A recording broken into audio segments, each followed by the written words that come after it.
Ciao ciao ciao ciao ciao ciao ciao ciao ciao. Ciao Fabio.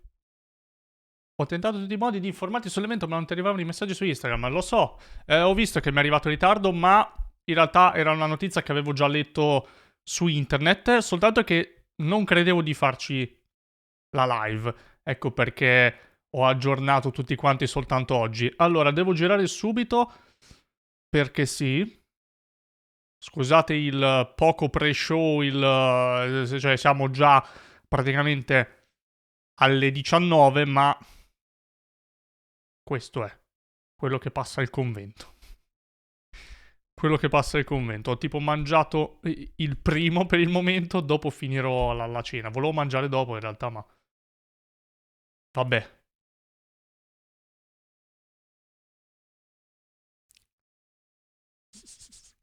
No, no, l'evento su Hogwarts Legacy non me lo perderei per nulla al mondo. Beh, dai, forse una parolona un po' grossa comunque. Per il momento ho mangiato solamente un po' di minestra e dopo tipo mangerò un po' di affettati con piadina, formaggio e robe così. Non c'è audio, ma... Non c'è audio, ma...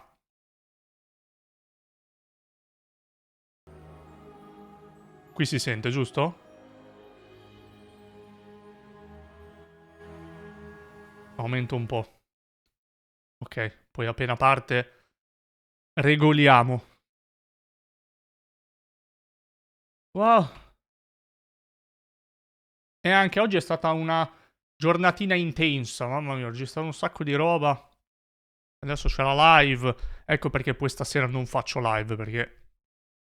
Sì, avrei potuto anche farla, nel senso che questa è breve, però no, non ce la posso fare. Piuttosto devo preparare una cosa per il video di domani. Finalmente ho iniziato a registrare e di nuovo God of War. Allora, sto aspettando, qui è muto. Non è partito ancora niente, non c'è il countdown. Non so se ci sarà o se partirà subito così del botto, però vediamo. Spyro. Giocalo se ti va. Perché no? Oh, eccolo. Arca vacca. Ah, malissimo, malissimo.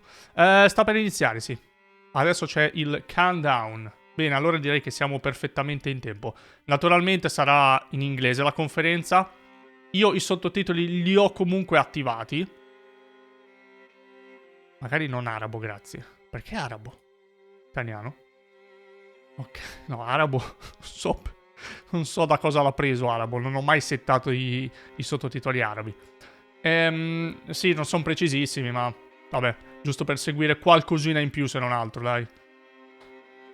Anche se più che altro vogliamo vedere. Allora, stando a quello che ricordo io, alla fine dell'altra conferenza avevano detto che oggi mostravano, cioè dicevano tipo, nella prossima vi mostreremo oltre i confini di Hogwarts, perché l'altra volta, se vi ricordate, abbiamo per lo più esplorato il castello e poco altro. Ci hanno fatto vedere uno stralcio di gameplay, qualche missione secondaria con i personaggi, i collezionabili, gli obiettivi, gli achievement, tutte queste robe qua. Però poco gameplay vero, puro. E quindi oggi, probabilmente sarà più incentrato da quel punto di vista lì, o non so, o sul combattimento, o semplicemente anche sull'esterno di Hogwarts e i confini e chissà cos'altro. Speriamo, perché sono curioso di vedere cosa c'è oltre. Hanno mostrato forse uno scorcio della foresta l'altra volta? La foresta proibita? Mi ricordo neanche, adesso è passato un po' di tempo. Intendo dall'alto, non è che ci siamo entrati o chissà cos'altro.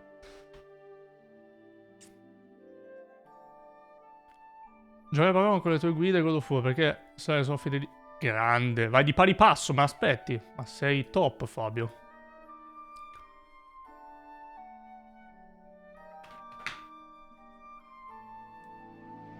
Hanno parlato di una durata di 30-35 minuti o cose così. Mi accontento, va benissimo. Se l'audio poi è da correggere me lo dite, chiaramente.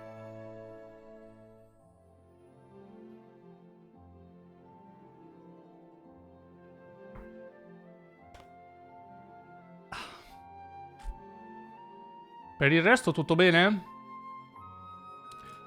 Volevo anche aprire, già che abbiamo tipo 2 minuti, il sacchettino di oggi del calendario dell'avvento, perché aspetto sempre la live per aprirlo. Vediamo.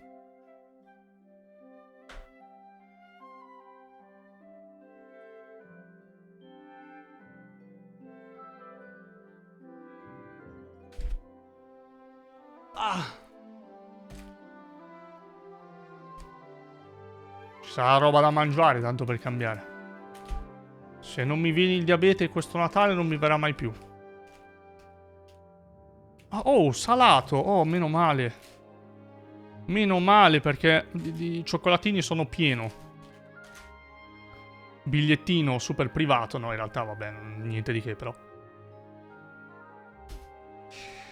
Salatino. Allora, ci sono un succo di frutta. Ecco perché pesava come la morte sto sacchetto. Infatti c'era l'albero che penzolava da una parte. E poi salatini. Non so che gusto sono, non so niente. Ne ho trovati già altri tipo 2 sacchetti, ma ancora non li ho mangiati. Poteva essere la serata buona, ma siccome devo ancora mangiare poi, adesso non posso rovinarmi con questi. Ma li mangerò poi. Mentre anche il succo di frutta è pronto per domani. Ok. Dopo questa breve parentesi, mancano ancora 40 secondi però.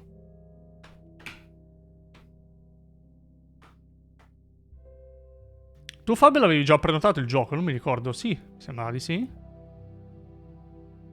La collector non l'ho più vista disponibile da nessuna parte, ma comunque si era già parlato del fatto che costava troppo, quindi stavolta mollo. Mi sa che la mollo proprio. Anche perché non credo tornerà disponibile. Vabbè. Com'è o come non è, ci siamo quasi. 10, 9.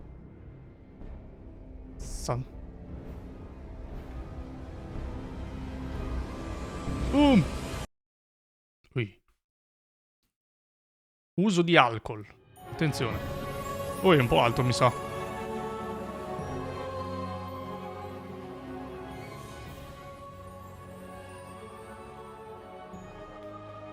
Io l'ho già detto anche l'altra volta, ma voglio uno studio così.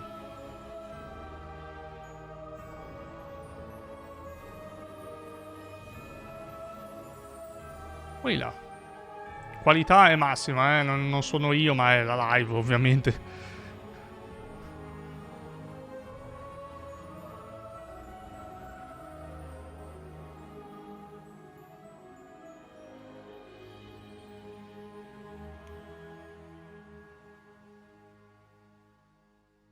Hey everybody, welcome to the Hogwarts Legacy Gameplay Showcase. I'm Chandler Wood, Community Manager here at Avalanche Software, and I'm honored to introduce you to our panel today.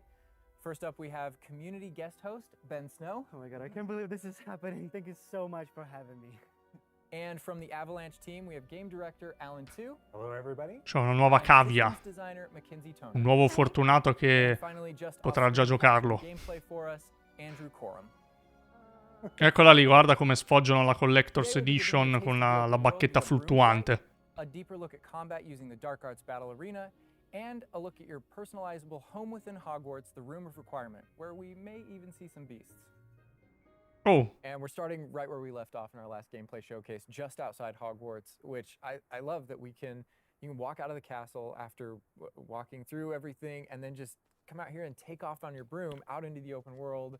And Alan, I know that's something that you particularly like about Hogwarts Legacy too. Yeah, I'm a big fan of just being able to hop on the broom and go anywhere. There's something about kind of like the Ha parlato della stanza delle necessità e del... Stavo parlando, non l'ho letto. Incantesimi oscuri. Oh, che figo, ragazzi. You know, the brooms are fun for me not just because of all those feelings of exhilaration, but because they're not just I have a broom and it's done. I actually kind of like some of the mechanics in it. So Posso alzare un po' you see adesso. in the lower right, there's a meter there, and occasionally as Andrew's kind of flying up or flying down, you might notice it draining or not. And this isn't the present day where all the broom technology is well known and advanced and everything that we know and love. This is an earlier time where they're still trying to figure out, you know, we're not at the 3000 yet. We're at the we're at the 11. Oh So my goodness, I'm just so speechless right now because this is just so beautiful. The world just looks so. By the way, the broom, is that like the only one, or can you like upgrade that broom to go faster? Yeah, so we have a shop in Hogsmeade, actually a broom shop. Oh. And so No, that negozio di sells a variety scope, che of different figata. brooms. And it was important to us that the player could customize themselves based on their own aesthetic. So they're purely cosmetic, but if you talk to the shopkeep Vabbè, estetica, and ci help him sta. out, he'll actually sell upgrades. yeah, and those upgrades Potenziamenti. will make it so that where normally the broom you can only fly. Ciao you can only Eni, go at grazie max per il speed with pensiero. the turbo meter down there. You can only go at max speed without the meter going down, kind of closer to the ground. And as you raise into the air, you'll notice the meter drop. And so those upgrades will allow you to increase that distance from the ground. And the broom owner at the sporting goods store Ah, ok, quindi in si Hogsmeade svuota la barra is trying to soltanto quando perfect the si broom and sale get di better at it quota, and- ma and non grow quando it si better. You va can participate that and get better and better brooms through that. raso terra I love o comunque that vicino alla mechanic terra. encourages you to actually explore the world and kind of stay close to the ground. It's not just a travel mechanic, point A to point B. You're not just flying high over everything, although it is beautiful, something I really love doing, but as well, there's lots to explore on the ground, and so kind of keeping you down at the ground level. And to me, it is feels like nice. it's got this kind of surfing vibe over the. Oh over my the god, like thing. I'm just like I want to snatch the controller from Andrew right now because I want to go to the mountaintop, I'm going to the forest and to that hamlet, or I don't know if that's how it's called. I think that's what it is. No, it's awesome. We're gonna. We're No, actually vabbè, gonna questa land here. roba- I feel like that you call it a hamlet is just perfect, just because that's what we refer to it as. Incredibile. And so, we all know from lore that Hogsmeade is the only all wizarding village within Britain. But we wanted other opportunities to kind of meet other characters out here and to kind of populate the landscape, so it's not just kind of, you know, barren as you leave out this direction and that direction. And so we just imagine these different dwellings, these different smaller locations that wizards might live in out in the Scottish Highlands. And so it's those, and so we refer to those as hamlets, and they're opportunities to learn those wizard stories, how those different locations have kind of like learned to live, what their relationships are with characters at Hogsmeade and Hogwarts. And so they're both quest opportunities out here and a chance to kind of get to know more of the area, even beyond Hogwarts and Hogsmeade that we've already experienced. And you also notice on the mini-map, like lots of little icons, and each one of those represent gameplay in the hamlets that you can participate Ce n'è in. You know, parecchi. whether it's a vendor or different puzzles and challenges or different secrets that exist. Each one of those icons are different opportunities for gameplay. And you'll notice that Non that same thing as sarà we secondo me venture out semplice da into the completare al open world as 100% well. da platinare, So perché da you can quello go che into hanno the fatto open world vedere and c'è un see sacco di those roba icons, whether they're on the minimap or on your map da or off in the collezionare. distance. Those things are opportunities to say, like, I want to increase my inventory capacity. They're puzzles left behind by old wizards, you know, that you can solve that actually grant you those. If you see ruins off in the distance and you visit them, you might find opportunities to actually expand and learn about your ancient magic. And as you kind of encounter different enemies dotted on the landscape, sometimes those characters, poachers or dark wizards, might be hoarding different magical resources that are valuable to you as you're playing the game. So each one has kind of like a way to connect to our gameplay loops and provide different opportunities that just kind of reward you for poking around. I mean, I right away want to just cover all those points on the map just by going over there. Well, we've flown on a broom already, but there is something that we haven't done so far, and that is getting on our flying mount. We're going to hop on our onyx hippogriff here. The onyx hippogriff is our pre-order bonus. Oh my god, there he just like pops out of the back. Oh, my, you can use it bello. as a horsey? I mean, a horse. I mean, that is a horse. Bonus pre-order questo? As a hippogriff, you can totally ride it like a ground Bonus mount, and you can pre-order o lift up contenuto into the air. digitale della And Deluxe? we Non try ho to make sure capito. that each of those interactions, so the broom's really good at reaching that top speed, at kind of traveling the world as quickly as possible. But sometimes it's really nice to get on the hippogriff because of that ground speed or those transitions. And sometimes it just feels amazing just to be riding Ma around on a questo hippogriff. ippogrifo rende inutile la scopa? It really is kind of like, I don't know, it's a great feeling being on it. And it's a great feeling managing those transitions, kind of going from run to fly and just being able to go wherever you want. And we tried to make sure that each one of these things that you can interact Perché non vedo la barra, per esempio, quella che c'era della scopa che dopo che salivi un tot Oh my God, like I see dovevi the different, like, scendere. Adesso non so se qui è andato abbastanza in alto, però Like, can you go to like entire map anywhere you go? There are regions that are like locked from you. Yeah, or, as soon like- as you. Però una there's cosa del kind of a genere potrebbe moment davvero where rendere the inutile world la kind of scopa. opens up to you outside of Hogwarts as a student. Da and quello che ho right from visto, that almeno. moment, early on in the game, you can go wherever you want, and so you might find more difficult challenges in different areas, and you'll see different spots as Andrew's moving around, like you mentioned the swamp. But there we have got like a coast, and we've got different types of environments out in the world just to kind of pepper your experience, reward you for exploring, keep things fresh. All those things exist as we're moving around. So cool. And I love that windmill. It's like so rustic. Like I keep forgetting that this is like 1800s. The Wizarding World we've never really seen before. Like it feels so authentic. Like it just, it's part of it. Yeah, I love this vista too, and I'm gonna have Andrew stop here. We're gonna use a bit of dev magic. Mi piacerebbe to, poi vederlo use the seasons, actually. I wanna see, uppato in what the world 4K looks sta like, parte qua. covered in snow. Sicuramente Yes, faranno yes, un yes, video please. magari I love snow. dove mostrano queste zone qui. That's all I want. Per capire qual è il dettaglio. Oh my God, this is so beautiful. Oh my goodness. This is so pretty. Okay, it looks so realistic. Oh my God, it changes the landscape like completely. Oh my God, does it have like actual like gameplay impact, like impact on the gameplay, or does it like it's just the weather of Scotland? Yeah, we really use it as a narrative marker through the game. So as you're progressing through your main storyline, it was important for us to kind of like have those moments that kind of felt like when you're reading the books or watching the movies where, you know, you'll see kind of like the title card winter and now the landscape has changed and you're really feeling that passage of time while you're a student, you know, going through your year at Hogwarts. And I think we wanted to duplicate that. And for me, it's really fun that it's not just on the outside, which I agree, I think it looked really beautiful, but within the school as well. So there are moments like when it reaches certain holidays or things like that, where Hogsmeade reacts to holidays and the school reacts to holidays, and you see the decorations around those environments change. That really helped just kind of make me feel like I'm there. Right. Bello. And it's not just Sì, di sicuro l'atmosfera those kind of vibe things. c'è. Hanno fatto un bel lavoro da quel punto di vista lì e nulla da dire. Similarly, like it's largely about vibe. When you go into Hogsmeade in the evening, there's less characters there.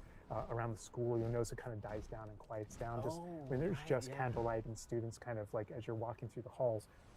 But in that day-night cycle is where we've kind of placed a few items where, you know, whether or not you can collect them or whether or not you can interact with them that are a little bit restricted by the day-night cycle. And I love Andrew's flying up here, really high up on the hippogriff, and we're just looking non at this c'è il view limite of come per la Hogwarts in the scopa. distance. It's just absolutely beautiful. It's part of what I Quello love che- most about flying around in this game, whether it's on a hippogriff or on the broom. No, I mean, you talk about going anywhere and things that you can see in the distance, and that's one of my.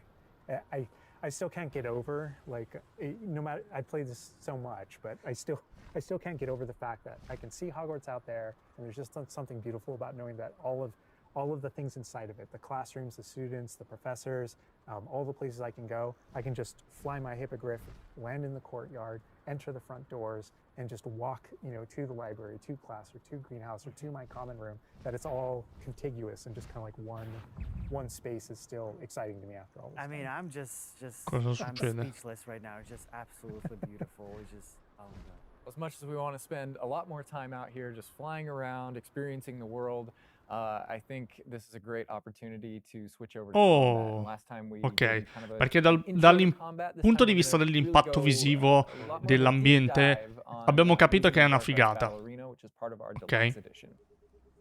All right, Andrew's got us in the Vorrei Forbidden vedere appunto Forest, qualcosa in which is where più the Dark proprio Arts Battle del Arena is, combattimento. which is part of the deluxe and digital deluxe edition. I love the way that the Dark Arts Battle Arena is actually part of the una world, cosa integrated aggiuntiva, into the ok. world, so your experience is more immersive than just choosing an option from the main menu of the game or something like that. Reason to go to the Forbidden Forest. Exactly. Well, there are many reasons to go to the Forbidden Forest, but he's also wearing the Dark Arts cosmetic set, and Bello. here, he's pulling out the Thestral, which is Oh my god. part of that Dark Arts pack from the Deluxe and Digital Deluxe edition. So we're going full Dark Arts here. That's good. That's fun. Arti oscure. But I like this this battle arena. Figata. It's a great place to show off really combat in a big way because it unlocks some interesting abilities for you and allows you to really play Voglio around vedere with, combat in a deep way. And is this like the only arena like this in the game where you can like practice? And Yeah, do... so in the base game we have 2 combat arenas normally, and so everyone has access to those. And each of the combat arenas are an Due opportunity arene. to kind of just go through a difficult combat challenge, fight through multiple waves, in order to earn a different cosmetic for your character and add that to your collection. Quanto è bello In the case of that's no different than il the set Dark delle Arts arti oscure. battle arena. That's also true, the combat arena. But one of the things that we're excited about in the Dark Arts battle arena that people can do is you come in preloaded with different abilities. So the unforgivable curses are something No, everyone's going to have vabbè. access to through the base game and going to be able to earn, and they can make choices in order to kind of like add that to their repertoire, and they can also commit to that down with certain talents and things like that. When you play the Dark Arts Combat Arena, you actually have access to all those things as kind of like a way to test them all. And so it's a chance to kind of like tour and play with the Dark Arts and decide whether or not that is a path. Ah, ok. Cioè, l'arena è una sorta, questa qui, l'arena oscura, è una sorta di prova per testare le arti oscure per vedere se ti possono piacere o meno. Ok, ha senso questa cosa. Ma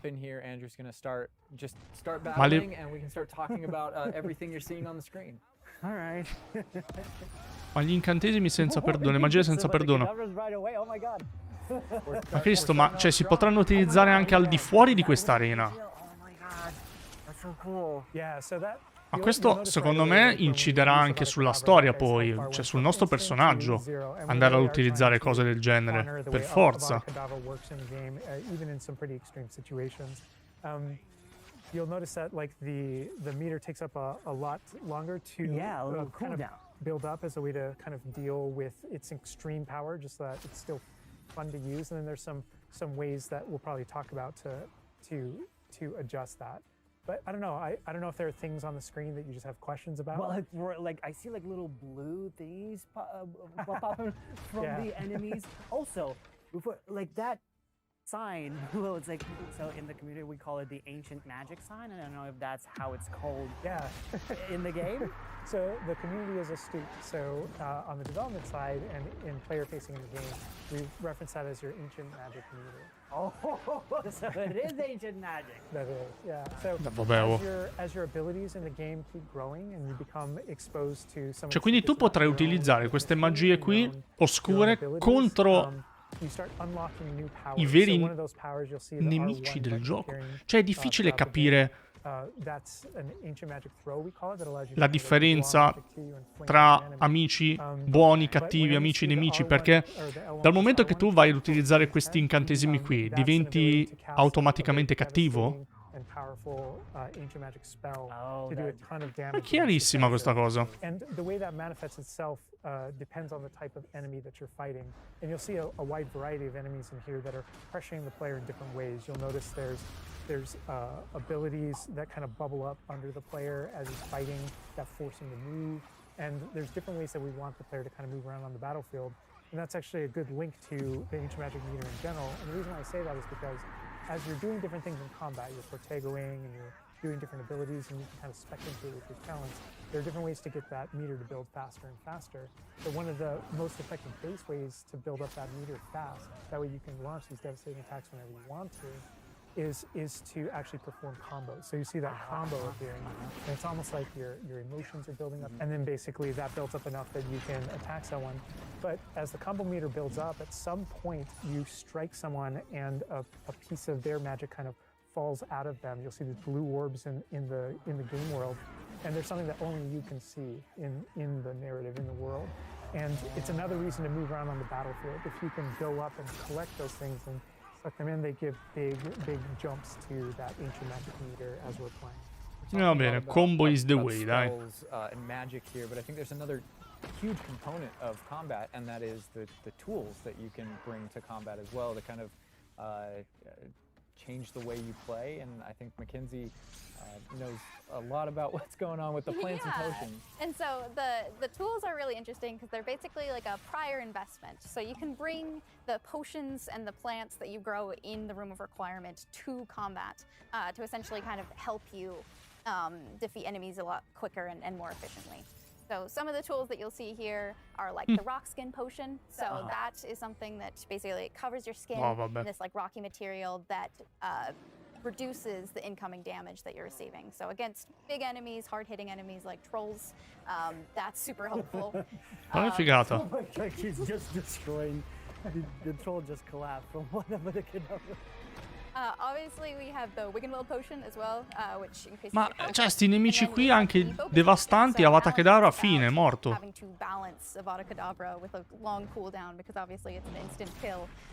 One thing that you could do is brew a focus potion, and that will increase how quickly your cooldowns. Sì, ok, ha un cooldown importante, però cioè, è OP, è palese che è OP, dai.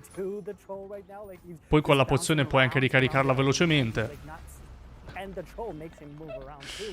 Mio Dio. I love that our plants are violent. Yes, and so that's like when we Come talk puoi about non the- specializzarti almost nelle the, arti oscure, setup of dai. the arena. Cioè, You la also have controparte plants buona to interact with. So we have things like the venomous tentacula that you can non put ha degli down, and then incantesimi that's like a così. turret Poi dai, that avranno shoots bilanciato enemies tutto, around the immagino, battlefield. spero. Però non c'è nulla che uccida istantaneamente in quel caso. Exactly. No, that was super important to us. So there were these like multiple ways, and so you can see there's a ton of different things that you can use.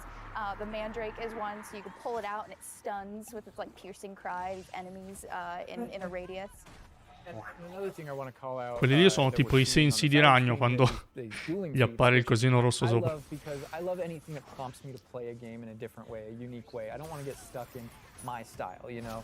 And so this is a way to, if you want to get stuck in your style, go for it. If you just want to blast people with spells, go for it. But we also want to have some things over here that may make you use certain plants or certain potions or block more or... Yeah, we mentioned the field guide challenges in the prior stream, and the field guide challenges, this is the way that the field guide manifests like challenges for you to do in combat. And exactly to your point, we just wanted a way to encourage players to explore the different systems, to help them decide to just kind Il of traduttore practice sta them, facendo un bel explore lavoro, what they devo wanna dire. do, because there really are so many different ways that you can push talents. When you see the green X's on characters, Right. and that's kind of through your talents you can unlock this kind of cursing mechanic that sort of like links the fates of these different characters on the battlefield. That way, as you get as you're cursing different characters, they all begin sharing damage. Oh. And so we have things like Avada Kedavra, which is the insta-kill, but if you curse everyone before you insta-kill this one guy, they can all drop dead for that kind of ultimate Vabbè. Voldemort fantasy. And so, Quelle X. there are dark arts Cioè, praticamente fantasies, there's fanno- fantasies about being more of a defense against the dark arts characters, things like that misty step No, that you beh, see, no, è troppo OP, occasionally dai. being used on the battlefield, and we can also spec into our potions and plants to make them more powerful and more efficacious. So it's all about which type of player you feel like Tutti you quelli are, con la and whether or not you Xettina want to muoiono prep se on gli the lanci fly una or with deliberation. Avada Those Kedavra. are all different options. That is so cool because like it's like I see so much like going on the stream, just so much complexity, and I want to just try it myself, like which style works best. I mean, I feel like it's the dark arts is going to be the easiest route, but You're that our ancient audience. magic, to be honest, feels like much more powerful than just the dark arts. Yeah. To be fair. And speaking of plants and potions, we're going to be putting the dark arts away, put those unforgivable Aw. curses away, and heading to the Room of Requirement, which is Bello, your mi è home piaciuto. within Hogwarts, a personalizable space that actually has some utility as well, where you get to brew things and grow things and also care for some beasts. All right, Andrew's got us in the Room of Requirement, wearing, we kind of went casual mode on the outfit here, wearing a nice jumper. And I think that's a good jumping off point for the personalization of the space as well. Not just your character and the visuals of your character, but actually this space is a place that you can make your own. Yeah, it was super important to us that this space really did feel like your reflection as a wizard. So you can change the architecture in here. What? different themes throughout, starkly different themes, to really just hammer home that this is yours. Oh my God! What? This is beautiful. We never expected that to be. Oh my God. That's the thing, is not only can you change the architecture here, but you can actually conjure little objects into this space, as you can see. So there's like statues that you can do, and ornaments, and tables, and rugs, and just a bunch of little things that really flesh out the space and bring it to life. Oh my goodness, because like we had an idea that those places where you brew stuff, that's where you can change, but you can do all of this. Where do you even get this stuff? Like, there's a furniture store? Oh, figata. Yeah, so we call them conjurations. And the conjuration recipes can be purchased at Tomes and Scrolls in Hogsmeade. But also, as you engage in different types of gameplay throughout the world, you'll be rewarded with different objects. That's so cool. And you change color? You can change the color, you can change the size of it, and you can place it basically anywhere. Oh my God, it's so tiny. It's like for baby Niffler. And I love how the system too is designed. It's not mechanical; it's immersive, and so you get the magical effect of conjuring it in, and you're actually doing this in the world as your character, but the way you've blended like that gameplay with the immersive design of personalizing the space. Oh my God, like, and I love the animation, how it like appears, you know, like it's not just like there, it's like, it almost like it apparates. It is really quite beautiful, and that was the thing, is we wanted that to look really nice, because the magic in the wizarding world is everywhere. It's physical, it's kinetic, and it's whimsical. We really wanted to nail that whimsy in this space. Another thing that I wanted to discuss is that not only can you like conjure things and you can change their look, but you can do that with the utility objects as well. So you can see that we have planting pots and potion stations, and you can change the look of those as well. And these are the areas where, as we had mentioned previously, you'll be growing your plants, you'll be brewing your potions. Right. So while you're also doing these like kind of nurturing based activities, this is also questa a space, stanza where delle you would necessità bring your gear to be direi identified che è and gear to super have, like, personalizzabile traits put on it, which I da believe Alan can praticamente talk to. tutti i punti di vista. We keep bringing up appearance and how it looks, and on a, in the game you can look like anything you want to whenever you want to. But the player will be finding different types of gear, that we call it, as you progress through the game. And essentially, we just know that clothes and different items in the wizarding world can have different magical properties. And as you explore and as you adventure and as you defeat enemies, you're going to be finding different pieces of gear that have different abilities, and that can help you in your journey and are a major part of you kind of growing as a wizard and advancing as a wizard. And so there's a huge list. And not all the time, whenever you get a new piece of gear, you don't necessarily know exactly what it does.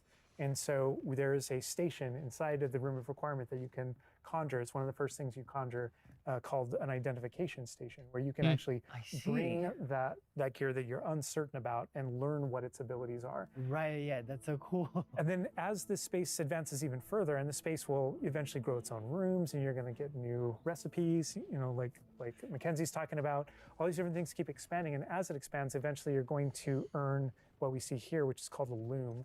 And when you set up a loom, it's an ability to essentially customize exactly which magical properties are on your gear, and take any piece of gear and adjust its properties and to tweak what it does.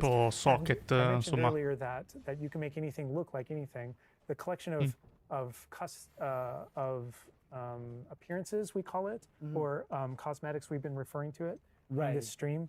Those types of things you can use, and you can apply a look to any other look. So if you get a piece of gear, you put it on, you look like that, but you can change it to look like whatever you want. That's so cool. And like you can just put some ability to this sweater, but then you can just swap that ability. Yep, and appearances you can edit whenever you want in the gear screen. The loom is specifically about applying traits and applying larger upgrades that just kind of grant you greater statistical advantage, or give you really specific abilities that blend in nicely with where you're trying to go with your combat fantasy or talents and things like that. Interesting. I'm just seeing that they're just like pumpkin fur, moonka fur. Where does that come from? Yeah, and so you'll notice that the ingredients that are used to add traits and to upgrade your gear are based around beasts. So this is where we get into the beast care section, which is inside this 𝗂𝗶𝗹𝗶, Oh. kind of bigger space on the inside idea. And so you can see here we have a couple of beasts out. We have a 𝗂𝗶horn and a mooncalf with a Cacca. niffler and a 𝗂𝗨 as well. So Oh my quite a God. variety. Oh my god, he's just like a big puppy. They're I so love their cute. cuddling. I know, oh my god, they're together. Oh, that's so cute. They're adorable. And so part of beast care is petting them as well, but feeding them too. And so once you do those things, that's when they feel safe enough that they'll give you their magical ingredients. So mooncalf fur, niffler fur, etc. That can then be used in your gear. That is like so like intuitive because like you know that makes sense because when you touch the animals you get some fur leftovers. That's so.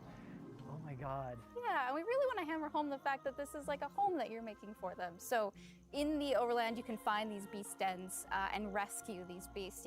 Part of doing so is brushing them and feeding them food as well, and to build that relationship with your beasts. In addition to be able to care for beasts, you can actually conjure things in this space as well. The house, the cottage. Yeah, right. And so we have like a lot of little ornaments in this area, and a lot of them are purely cosmetic, but they look really cool. Again, it's the personalization of this space.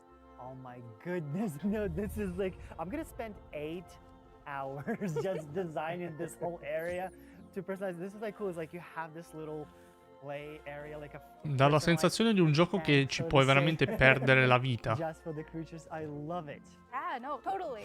And there's like a decoration aspect, but there's also, we were saying inside as well, is there's a utility aspect to it too. So as you progress in the game and you're able to purchase more conjurations, you're able to speed up your process. So one of them, for example, is the food processor, which allows for the beasts in the space to automatically get feed, so you don't have to do it manually. And so you're really building the progression for yourself here. In addition, there's also a toy box where you can play with your beasts. And you'll see here, yeah. So you can, there's a bunch of toys in it, and each beast has their own favorite toy. So as you can imagine, the mooncalf really likes the moon ball, or the 𝗂𝗨, as like a little cat, really likes to chase the yarn ball as well. Right. And they're super cute. Oh my god. Watching them, it's so cute. And the big thing we really wanted to hammer home is that the world is a dangerous place. And so by going and rescuing these beasts and bringing them back here and caring for them, you're really helping them out. There's poachers in the overland who hunt these beasts for their material. So instead, you're caring for them. You're giving them a home. Right. Oh my god, this 𝗂𝗶horn is just gigantic. But he looks like my dog. We can't say my dog right now for sure. You could actually name them as well. So like your dog. So getting back into that personalization, you know, yeah, we didn't want you to just like throw in, oh, here's a 𝗂𝗂horn in here. Like this can be named whatever Andrew's about to name them. Bruce. It's a good name. You know, we've created this really nice space, and you can get additional vivariums, correct, to different kind of aesthetics and looks to where you're keeping your beasts and caring for them. Progression is a big part of this space as well. So as you progress through the story, you will unlock more vivariums. So as you can see, this one's quite meadow themed, big, open, bright. Madonna, ce ne saranno anche altri di questi vivai. Swamp that you might encounter, and it's really a visual effect to and more space for. Madonna, che personalizzazione incredibile. So it's like those.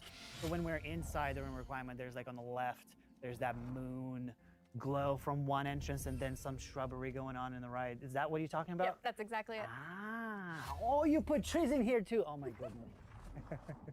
And another thing with the beast care that I think is great, you know, tying back to this same kind of thing that you did with like the broom, where the broom is not just a method of travel, it's actually built in and integrated into the world. In the same way, like beast care isn't just this added element. You're not just throwing it on top. There's really this like narrative and integration to everything connects. So as you progress through the missions, you'll expand the space. As you earn resources, you'll go into Hogsmeade and use them to Ricordarsi i comandi di incantesimi difficilino.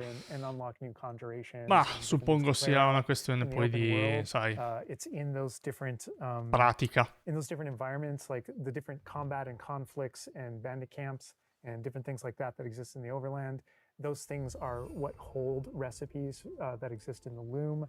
So all these things have a way of connecting. Moonstone that you find out in the world is the resource that we use to conjure everything that's found throughout the world.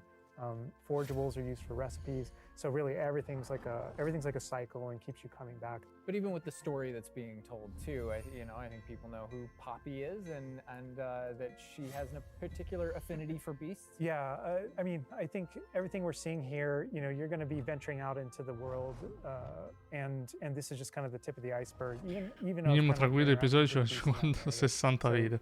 You bringing up Poppy. Non so quanto sarà lungo dal punto di vista della storia e basta. Di sicuro ci sono una miriade di cose da fare, di secondarie, quello è poco ma sicuro. Però anche la storia penso che non durerà così poco, quindi vedremo. Sarà una bella gatta da pelare. Meglio, cioè. How beautiful it looks. The open world seems so detailed, and there's so many things to do. And like the combat, we're gonna spend like 2 weeks or more just breaking it down by pieces. There's just so much to this world. Like I'm so happy you guys did this overall gameplay. 72 ore. And that's just the tip of the non è male. We've got more for you to discover and find on your own. Thank you so much for being here. Thank you for watching. Hogwarts Legacy is available for pre-order now. It releases February 10th with 72-hour early access for owners of the Collector's, Deluxe, and Digital Deluxe Edition. We're going to wrap things up, but first we've got a little surprise for you. Bye!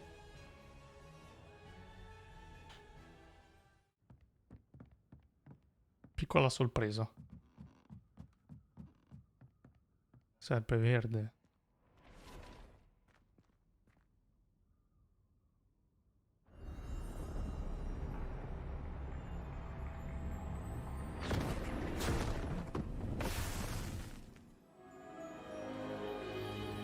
Oh.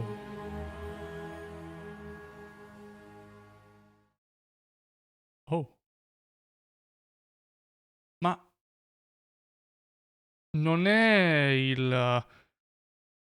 Aspettate. Non è tipo la cosa del diario di Tom Riddle che poi risucchiava Harry. Non è quello. Adesso io non è che conosco tutto dalla A alla Z di Harry Potter, per carità, non ho nemmeno letto i libri. Però potrebbe essere quello? O comunque qualcosa di simile. Esatto, il libro di Tom Riddle. Orca vacca, allora. Sì, magari togliamo sta cosa lì. Che figata.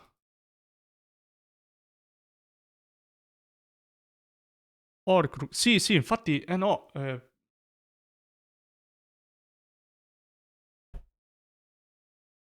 Esisteva già prima. Appunto, quindi dico, boh. Mi hanno spiazzato con questa cosa, perché non credevo facessero riferimenti poi all'età, no? All'era di Harry Potter. Mi piace. Cioè, sapevo che c'erano delle reference, ovviamente, perché comunque siamo lì. Però, gradita sorpresa. Ma in ogni caso, a parte tutto...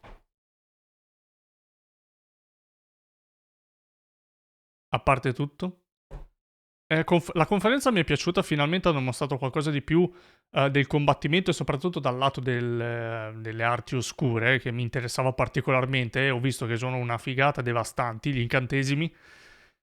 E poi un macello di personalizzazione, veramente un sacco di vivai, stanza di necessità, tutte quelle cose lì da poter inserire negli equipaggiamenti per potenziarli e via dicendo. Sembra un gioco devastante. Dal punto di vista contenutistico non si discute. Molti criticavano la questione dei personaggi che erano un po' legnosi, un po' freddi se non sbaglio. Però alla fine... in un open world così, boh, non mi sentirei nemmeno di giudicare troppo questo lato qui. Però lo vedremo, tanto bisognerà provarlo e c'è poco da fare. Per il momento a me convince, sembra una figata, poi... Vabbè, comunque gente, io vado a mangiare. Vado a mangiare e bella conferenza. Non so se ce ne saranno altre. Il gioco esce il 10 febbraio. Potrebbero essercene altre. Però comunque già abbiamo visto parecchie cose, devo dire, in queste ultime 2 conferenze. Sì, mi sono piaciute. Direi che ci possiamo salutare. Ci rivediamo oggi è mercoledì, quindi domani. Ci vediamo domani sera, ore 20. Salvo imprevisti, ricordo di seguirmi su Twitch, sì, vabbè, su Twitch siamo qui, su Instagram, su YouTube e tutto quanto. Dovrebbe anche uscire un nuovo episodio di God of War sul secondo canale domani, ve lo dico a titolo informativo, e basta. E stasera, sì, stasera niente, riposo un pochettino, o meglio, preparo altre cose. Poi quando dico riposo, in realtà la maggior parte delle volte non è riposo vero e proprio. Ma comunque, ok. Buona serata. E ci becchiamo domani con Pokémon. Ciao!